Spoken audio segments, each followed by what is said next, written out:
Dear students, जैसा कि हम लॉजिकल रीजनिंग में डिफरेंट टॉपिक्स को हम पढ़ते आए हैं, उसी तरह से आज हम जो पढ़ने जा रहे हैं that is course of an action. तो चलिए शुरू करते हैं। कोर्स ऑफ एक्शन में हमें जब कोई प्रॉब्लम फेस होती है तो हम कुछ स्टेप और कुछ मेथड्स या कुछ तरीकाकार को अडॉप्ट करते हैं जिसके ज़रिए उस प्रॉब्लम को सॉल्व किया जाता है या उस सिचुएशन को मिनिमाइज़ किया जाता है। सिचुएशन को मिनिमाइज़ करके उसको इम्प्रूव किया जाता है। तो उस तमाम मेथड को, उस तमाम जो क्राइटेरिया को हम कोर्स ऑफ एन एक्शन कहते हैं। यानी कि ऐसे एक्शंस, ऐसे स्टेप्स लिए जाते हैं जिसके ज़रिए किसी प्रॉब्लम का सलूशन फाइंड किया जाता है या फिर उस प्रॉब्लम की, उस सिचुएशन को इम्प्रूव किया जाता है। या तो वो कम्प्लीटली सॉल्व हो जाती है या उसकी इंटेंसिटी कम करके उसको इम्प्रूव किया जाता है। तो उसको कहते हैं कोर्स ऑफ एन एक्शन। ये लॉजिकल रीजनिंग का एक इम्पॉर्टेंट जो क्वेश्चन है, इम्पॉर्टेंट एक एस्पेक्ट है और जिसको हम आज डिटेल में पढ़ेंगे। इस क्वेश्चन का, कोर्स ऑफ एक्शन का बेसिक पर्पस क्या होता है कि हमारे रूटीन में जब हम कोई बिजनेस करते हैं, जब हम ट्रैवलिंग में होते हैं, जब हम वर्क पे होते हैं, जब अपने रूटीन मैटर्स को फेस कर रहे होते हैं, जब फैमिली मैटर्स को या कॉलीग्स के दरमियान को मैटर्स में, जब हम कॉलीग्स के दरमियान डिफरेंट प्रॉब्लम्स आ जाती हैं, तो उन प्रॉब्लम्स को हमने किस तरह से सॉल्व करना होता है, कौन कौन से एक्शंस लेने होते हैं और किस तरह उन प्रॉब्लम्स से निपटना होता है, और फिर उन प्रॉब्लम से निपट के फिर हमने उसको कैसे सोल्यूशन उसका सॉल्व फाइंड करना होता है या फिर उस सिचुएशन को इम्प्रूव करना होता है। तो इस तमाम जो कोर्स ऑफ एक्शन का बेसिक पर्पस ये होता है कि हमारी लाइफ के दौरान हमें बहुत सारे मामलात ऐसे फेस करने पड़ते हैं जिसका हमें सिचुएशनल जो स्टेप्स, मेथड्स अडॉप्ट करने होते हैं जिसके ज़रिए हम उनका सॉल्यूशन फाइंड करते हैं या उस सिचुएशन को जो इम्प्रूव करते हैं, तो उसको हम कोर्स ऑफ एन एक्शन कहते हैं और बेसिक पर्पस इसका यही है। अब हम देखते हैं इस क्वेश्चन का फॉर्मेट क्या है, क्वेश्चन किस तरह से आएगा। क्वेश्चन में एक स्टेटमेंट दी जाती है और फिर उस स्टेटमेंट के दो और तीन पॉसिबल सॉल्यूशन दिए जाते हैं। 2 सॉल्यूशंस भी हो सकते हैं और 3 भी हो सकते हैं। Main course of an action यानी कि यहाँ पे 2 या 3 स्टेप्स लिखे होंगे जो कि इस स्टेटमेंट का, जो यहाँ पे प्रॉब्लम जो गिवन होगी उसके कुछ पॉसिबल सॉल्यूशंस दिए जाते हैं। हमने फाइंड आउट करना होता है कि वेदर कौन सा है और हमने उनके बारे में यस कहना है। यस का मतलब ये है कि इट फॉलोज, और अगर नो है तो इट डजंट फॉलो। तो ये हमारे पास इसका फॉर्मेट ऑफ द क्वेश्चन है। फॉर एग्जांपल हमारे पास ये देखिए, ये हमारे पास एक स्टेटमेंट आ गई। स्टेटमेंट में क्या लिखा हुआ है? Mister X, an active member of the union, often insults his superiors in the office with his rude behaviour. तो यहां से लेके insult his superior in the office with his rude behaviour, ये आ गई आपके पास स्टेटमेंट। और फिर नीचे इसके कोर्स ऑफ एन एक्शन दिया हुआ है। कोर्स ऑफ एक्शन जो है, 2 कोर्स ऑफ एन एक्शन है। कुछ प्रॉब्लम्स में 2 होते हैं, कुछ में 3 होते हैं। He should transfer to some other department, the matter should be referred to the union. अब यहां पे हमने स्टेटमेंट को पढ़ना है। इसमें एक प्रॉब्लम दी गई है, उस प्रॉब्लम के सॉल्यूशन, 2 पॉसिबल सॉल्यूशन दिए गए हैं। अगर हमने फाइंड करना है, अब जब ये स्टेटमेंट दी गई फिर उसके बाद उसके कोर्स ऑफ एक्शन में 1 और 2 पॉसिबल सॉल्यूशन दे दिए हैं, तो फिर उसके बाद उसकी ऑप्शंस दी जाती हैं और हमने ऑप्शन को देकर फिर अपना फाइंड करना होता है। तो आइए हम ऑप्शन के लिए आगे चलते हैं।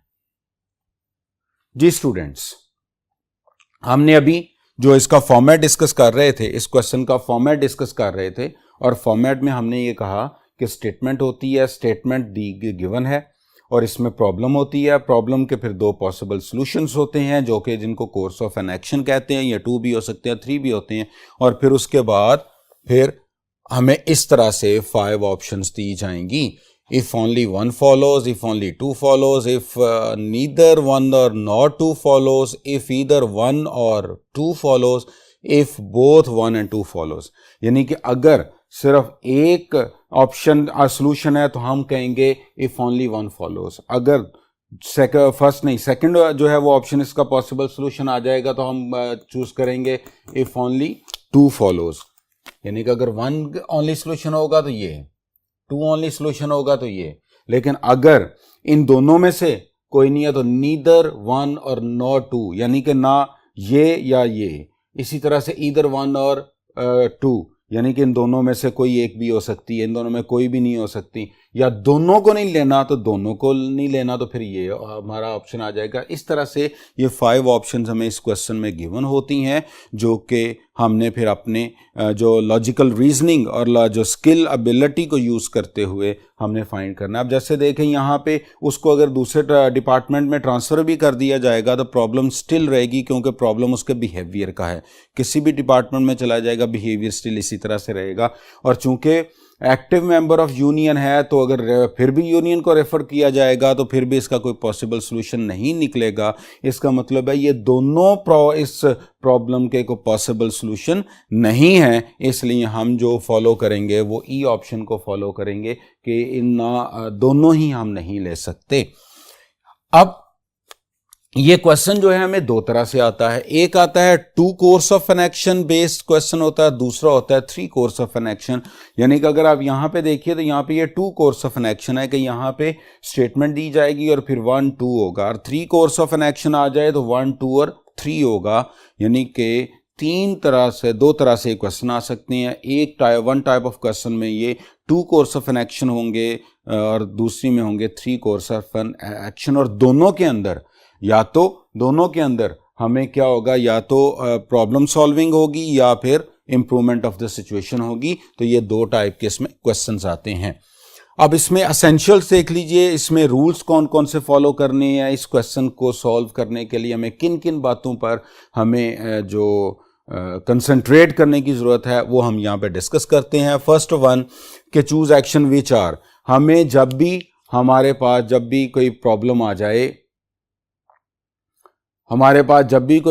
जाए तो हमने उसके जो कोर्स ऑफ एन एक्शन है, एक्शन कौन सा चूज करना है। नंबर 1 कि वो प्रैक्टिकल इन नेचर हो, यानी कि वो प्रैक्टिकल हो, वो कोई ऐसा ना हो कि जिसे जो सॉल्व ना हो सकता हो, जो पॉसिबल ही ना हो, तो इसलिए वो प्रैक्टिकल इन नेचर होना चाहिए। दूसरा जो है कि वो सिचुएशन को, जो गिवन प्रॉब्लम है, या तो उसको सॉल्व कर दे या उसको मिनिमाइज कर दे। ये 2 टाइप के हमें जो कोर्स ऑफ एन एक्शन है उनको चूज करना है। Number 2, action should not be give birth to another problem, यानी कि हमें कोई ऐसे 2 अगर आ जाएं, उनमें कोई ऐसा प्रॉब्लम, हमें ऐसा एक्शन नहीं चूज करना, आंसर ऐसा चूज नहीं करना जो उस प्रॉब्लम को तो सॉल्व कर दे लेकिन किसी और प्रॉब्लम को वो जनरेट करे। फॉर एग्जाम्पल ये स्टेटमेंट देखिएगा, on a particular highway number of accidents have increased by many folds, यानी कि किसी हाईवे पर जो है वो बहुत से हाईवे एक्सीडेंट जो है वो बहुत ज़्यादा हो रहे हैं।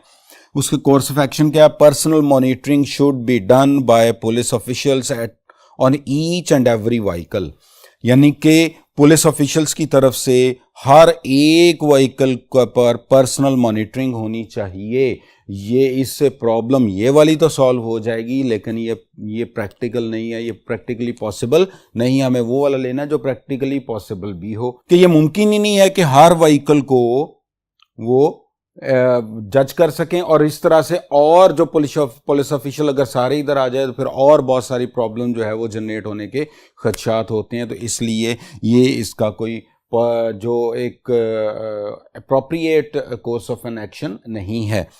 इसी तरह से नंबर 3 पे चलते हैं, avoid actions whose outcomes can not be predicted, यानी कि हमें ऐसे जो एक्शंस चॉइसेस से बचना चाहिए जिसके बारे में जिनके आउटकम्स के बारे में हमें कोई पता ना हो, हम उसके बारे में श्योर ना हो कि वेदर ये प्रॉब्लम को सॉल्व कर देंगे या नहीं करेंगे। तो इसलिए जिनके आउटकम्स को प्रिडिक्ट किया जा सकता है कि वेदर इसके रिजल्ट में हमारा सोल्यूशन टू द प्रॉब्लम हो जाएगा, इस प्रॉब्लम का सोल्यूशन आ जाएगा, तो हमें वो चूज करना है, अदरवाइज नहीं।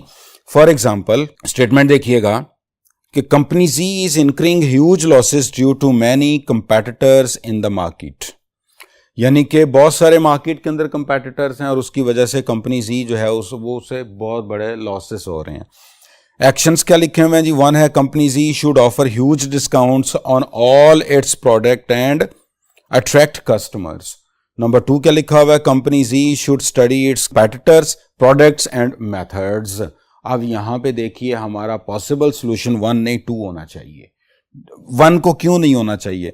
कि अगर कंपनी अपने डिस्काउंट्स ऑफर करती है प्रोडक्ट्स का ताकि कस्टमर अट्रैक्ट हों, लेकिन फिर भी वो श्योर नहीं है कि वेदर कस्टमर डिस्काउंट देने से कस्टमर अट्रैक्ट होगा कि नहीं होगा, तो हमें अवॉइड करना है ऐसे एक्शन से जिसके आउटकम, जिसके रिजल्ट को प्रेडिक्ट नहीं किया जा सकता। कंपनी डिस्काउंट दे भी दे फिर भी श्योर नहीं है कि कस्टमर जो है वो अट्रैक्ट होगा या नहीं, तो फिर कंपनी को क्या करना पड़ेगा? कंपनी को अपने कंपेटिटर्स को स्टडी करना पड़ेगा, अपने जो प्रोडक्ट्स को स्टडी करना पड़ेगा और अपने मेथड्स ऑफ सेलिंग को स्टडी करना पड़ेगा। तब जाके उनकी ये प्रॉब्लम जो है वो सिचुएशन जो है वो मज़ीद इम्प्रूव हो सकती है। तो इसलिए we should avoid such type of outcomes which can not be predicted. So ये नंबर 3 था जो कि रूल जिसको हमने देखा। अब हम मज़ीद आगे चलते हैं मज़ीद एसेंशियल्स को देखने के लिए।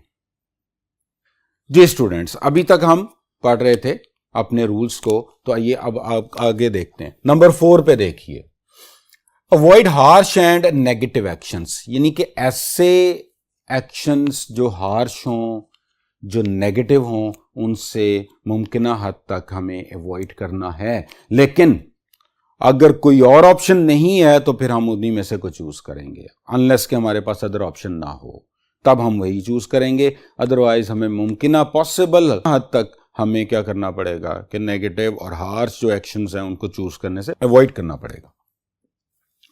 स्टेटमेंट देखिए, company X has been incurring losses since 3 years, 3 सालों से वो लॉस कर रही है। As per the internal study it has been found that 60% of employees are above the age of 60। अब जब उन्हें अब जो सर्वे करवाया गया, स्टडी की गई, तो पता चला जी कि 60% जो है वो उनके जो एम्प्लॉयज़ हैं वो अबव 60 हैं। तो अब इस प्रॉब्लम को लेकर अब कैसे लॉसेस को कम किया जा सकता है वो यहाँ पे कुछ सोल्यूशन दिया गया है। Number 1, company X should take some loan from bank. अब लोन ले भी ले, लेकिन फिर भी इंटरनल मैटर्स को उन्होंने कहा जी इंटरनल मैटर्स को जब तक वो सॉल्व नहीं करेंगे वो बैंक से लोन भी ले लेंगे तो प्रॉब्लम स्टिल वहीं पर रहेगा। फिर due to low productivity of employees की जो लो प्रोडक्टिविटी है, जो 60 अबव 60 है, डेफिनेटली यंग और उसका 60 अबव 60 का परफॉर्मेंस का डिफरेंस होगा। तो low productivity of employees, company X should fire some of its employees above the age of 60 and recruit young employees.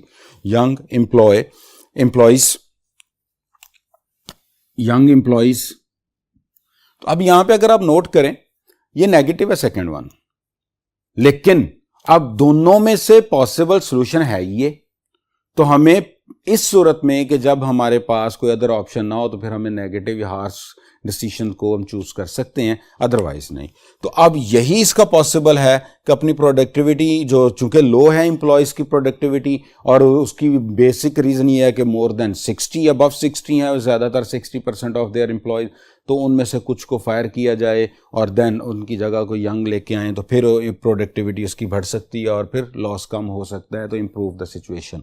तो ये आपके पास नंबर 4 आ गया। नंबर 5 में अनबायस्डनेस, यानी कि हमारा जो भी हम कोर्स ऑफ एन एक्शन लें, जो भी हम डिसीजन करें, जो एक्शन लें, वो बाइस नहीं होना चाहिए। उसमें हमारी अपनी लाइकिंग और डिसलाइकिंग नहीं होनी चाहिए, बल्कि उसका हमें एक न्यूट्रल फ्रेम ऑफ माइंड के साथ वर्क करना है। फॉर एग्जाम्पल देखिए, Pakistan has been continuously experiencing military threats from its neighbouring countries, यानी कि पाकिस्तान को कंटिन्यूसली क्या है वो थ्रेट्स मिल रही हैं अपने नेबरिंग कंट्री से। अब कोर्स ऑफ एक्शन क्या है? Pakistan should engage in an all out war to stop the nagging threats, यानी कि पाकिस्तान जो है फिर वॉर शुरू हो जाए ठीक है, टिट फॉर टैट के रिजल्ट से। और नंबर 2 में क्या, Pakistan should get the neighbours into a serious dialogue to reduce the tension at its borders. अब ज़रा देखिए, अगर हम फर्स्ट को चूज़ करते हैं तो उसमें हमारा जो है वो न्यूट्रल फ्रेम ऑफ माइंड ख़त्म हो जाएगा, क्योंकि हम यही चाहेंगे कि अगर टिट फॉर टैट के जो प्रिंसिपल के मुताबिक जैसा उन्होंने किया तो हम किसी से पीछे नहीं है, वो हमारे साथ ऐसा क्यों है तो हम भी वॉर में जा सकते हैं, तो ये हमारी लाइकिंग डिसलाइकिंग है, ये यहाँ पर ये बायसनेस हो जाएगा, यहाँ पे ये बायस्ड हो जाएगा। लेकिन अकॉर्डिंग टू अगर हम लॉजिकली देखें तो फिर 1 नहीं 2 होना चाहिए, न्यूट्रल रहते हुए कि पाकिस्तान को अपने नेबर्स कंट्री के को लाना होगा सीरियस डायलॉग में कि ताकि वो उनसे डिस्कशन करें, डायलॉग करें और फिर रिड्यूस द टेंशन, तो टेंशन को रिड्यूस कर सकें। तो इस तरह से हमें बायस्ड होने से बचना है, हमें न्यूट्रल रहते हुए अपने आंसर को फाइंड करना है, तो बी ऑप्शन आंसर बनेगा। अब हम मजीद आगे देखते हैं जी स्टूडेंट्स। तो अब यहां पे नंबर 6 में देखिए कि course of an action must be able to solve, reduce और मिनिमाइज द प्रॉब्लम, यानी कि कोर्स ऑफ एक्शन जो हम चूज करेंगे वो उसमें ये एबिलिटी होनी चाहिए कि वो उस प्रॉब्लम को सॉल्व कर सके या जो सिचुएशन को रिड्यूस कर सके।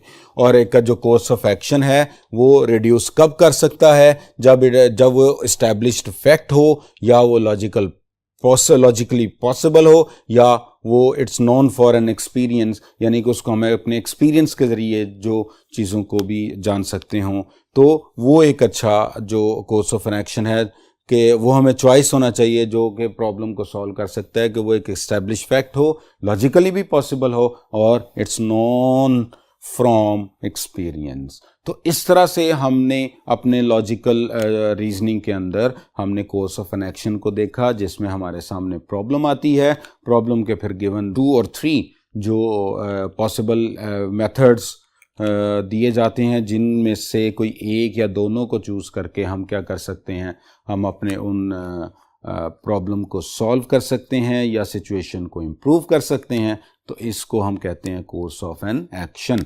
तो होप सो कि आपका टॉपिक जो है वो काफ़ी हद तक आप इसको अंडरस्टैंड कर चुके होंगे। मज़ीद अंडरस्टैंडिंग के लिए अब जो नेक्स्ट हम अपने टेस्ट की तरफ जाएंगे, जो कि अब फर्दर आगे होगा आपका नेक्स्ट डे।